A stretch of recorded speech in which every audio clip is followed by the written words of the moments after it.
nagpapasa siya ng priority bill ng technical smuggling for agriculture. Oh, Hmm. anong nangyari? Wala hong So walang nangyari. nangyari. So sa Yung ngayon ay sinatawan. hindi pa natin alam kung may mangyayari yan sa 3 taon pa niya kasi ay magta-3 taon pa lang siya sa June.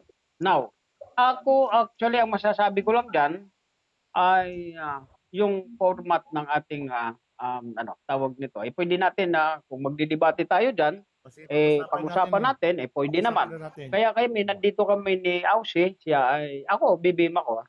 O ako ay tumulong kay BBM as in ano, kasi bakit tumulong ako ng ganun-ganun na lang after Duterte o dahil ay parliamentary yung tatay niya.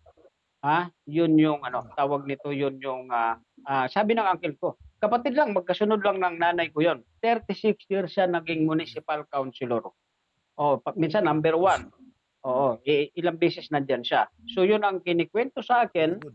nung ako'y elementary pa lang ako, nagtatanong na ako sa ganyan-ganyan. Hanggang sa na ano na, Galing, parang galing, galing. failure na yung kanyang mga pangarap nung time na nag-foreign na. Kasi inabutan ko pa yung mga gatas, yung mga supply sa eskwelahan, inabot ko pa 'yan.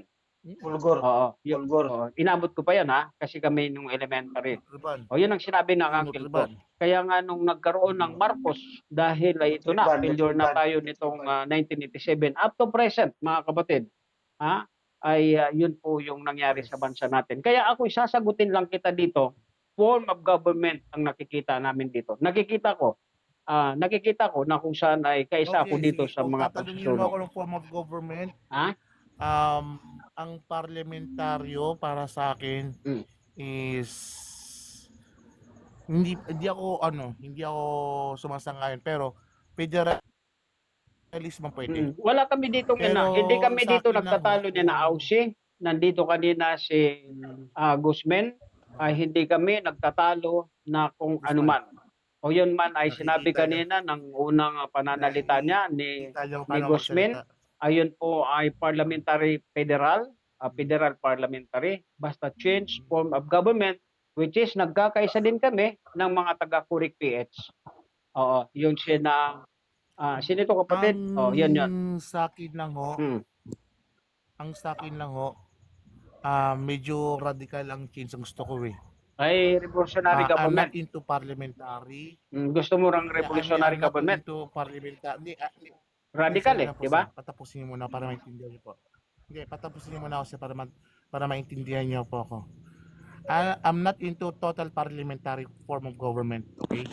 Ang sa akin lang po is wag niyo akong huhusgahan, sasabihin ko baka Yes, sir. isipin Go ahead. niyo Go ahead. Go ahead. Go ahead. baka may kinakampihan akong bansa. Salita ka lang, No, sige. no, no, no. Go ahead. Go ahead. Inaangahan ko ang forma ng gobyerno ng China. Unitary. Unitary. Hindi. Kasi military. Unitary ang Military. site. Unitary. Unitary.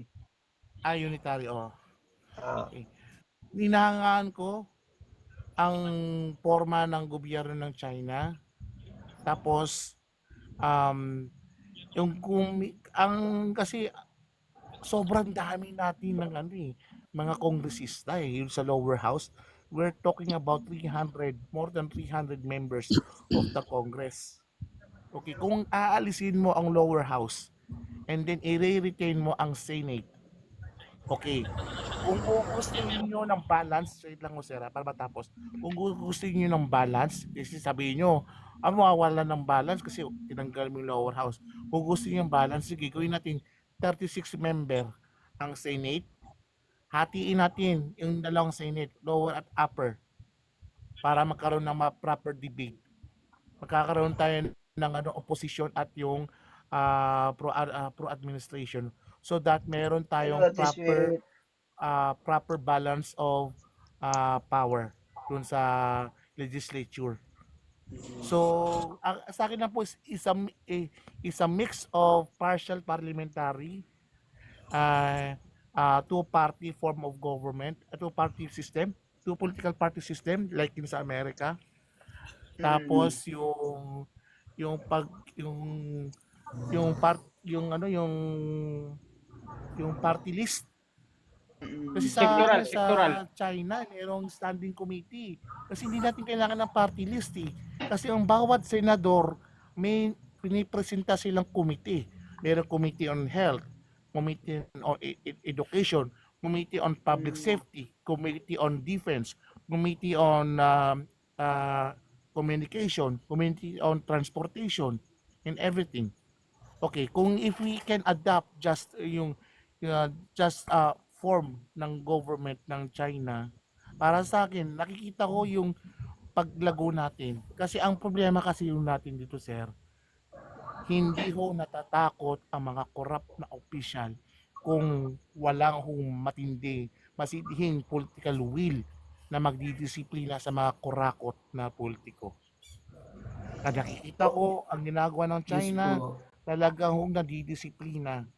Talagang matinding disiplina ang binibigay nila sa mga namamahala sa kanilang gobyerno. Kasi talagang nagkakaroon ng instant death penalty or talagang instant punishment. Wala nagkakaroong impunity. What do I mean by impunity? Yung nagkakaroon they're getting free without punishment